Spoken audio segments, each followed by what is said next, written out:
Welcome to Shabana recipe code. ఈరోజు మనం 3 రకాల పకోడాలను ఎలా తయారు చేయాలో తెలుసుకుందాం.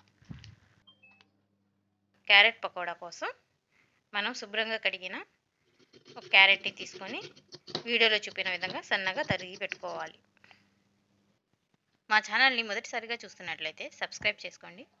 ముందుగా నోటిఫికేషన్ అందుకోవడం కోసం పక్కనే ఉన్న బెల్ ఐకాన్ని ప్రెస్ చేయండి. ఇప్పుడు ఒక బౌల్ తీసుకొని అందులోకి 1 కప్ శనగపిండిని యాడ్ చేసుకొని సరిపడా సాల్ట్ని కూడా యాడ్ చేసుకోవాలి.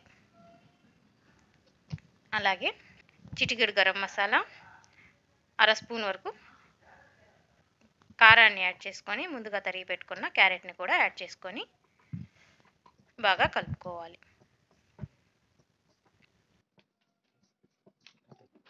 ఈ క్యారెట్ మిశ్రమం మరీ తడిగా లేకుండా పొడి పొడిగా ఉండేటట్టు కొంచెం శనగపిండిని యాడ్ చేసుకుంటూ వీడియోలో చూపిన విధంగా కలుపుకోవాలి. ఇప్పుడు ఫ్రైయింగ్ ప్యాన్ పెట్టి డీప్ ఫ్రైకి సరిపడా ఆయిల్ను ప్యాన్లోకి యాడ్ చేసుకోవాలి. నూనె వేడెక్కాక స్టవ్ని మీడియం ఫ్లేమ్లో ఉంచి ముందుగా తయారు చేసుకున్న మిశ్రమాన్ని చిన్న చిన్న ముద్దలుగా ఆయిల్లోకి యాడ్ చేసుకోవాలి. ఇలా వేసుకున్న పకోడీలను గెరిటతో అటు ఇటు తిప్పుతూ గోల్డెన్ బ్రౌన్ కలర్ వచ్చేంత వరకు వేయించుకొని ప్లేట్లోకి తీసుకోవాలి. ఈ క్యారెట్ పకోడాను వేడివేడిగా సర్వ్ చేసుకుంటే చాలా టేస్టీగా ఉంటుంది. ఇప్పుడు మనం ఆనియన్ పకోడా ఎలా తయారు చేయాలో నేర్చుకుందాం.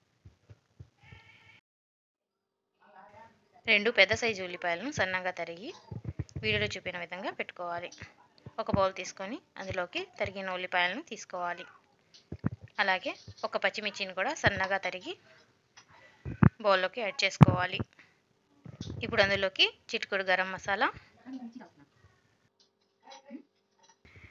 1/2 స్పూన్ వరకు కారాన్ని యాడ్ చేసుకోవాలి. అలాగే సరిపడా సాల్ట్ని కూడా యాడ్ చేసుకొని ఈ మిశ్రమం అంతా బాగా కలిసేలా చేత్తో బాగా కలుపుకోవాలి.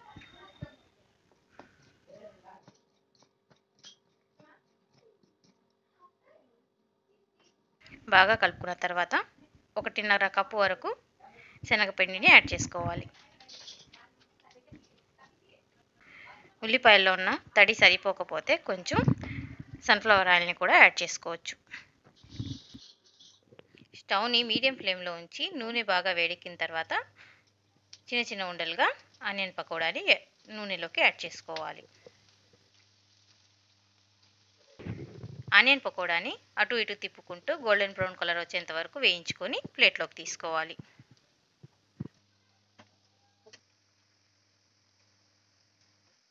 మా వీడియోని చివరి వరకు పూర్తిగా చూసి తప్పకుండా మీరు కూడా ట్రై చేసి ఎలా ఉందో నాకు కామెంట్ ద్వారా తెలియచేయండి.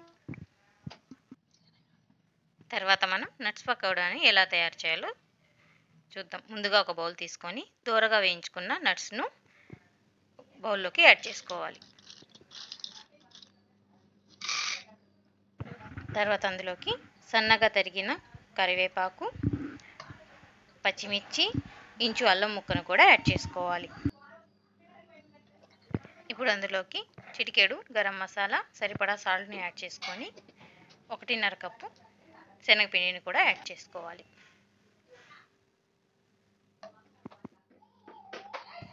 ఇప్పుడు ఈ మిశ్రమాన్ని నూనెతో కలుపుకోవాలి. వీడియోలో చూపిన విధంగా మిశ్రమాన్ని తయారు చేసుకున్న తర్వాత నూనె వేడెక్కిన తర్వాత అందులోకి ఈ మిశ్రమాన్ని చిన్న చిన్న ఉండలుగా యాడ్ చేసుకోవాలి. మీడియం ఫ్లేమ్లోనే ఉంచి అటు ఇటు తిప్పుతూ పకోడీని గోల్డెన్ బ్రౌన్ కలర్ వచ్చేంత వరకు ఫ్రై చేసుకోవాలి. గోల్డెన్ బ్రౌన్ కలర్ వచ్చిన తర్వాత ప్లేట్లోకి తీసుకొని సర్వ్ చేసుకోవాలి.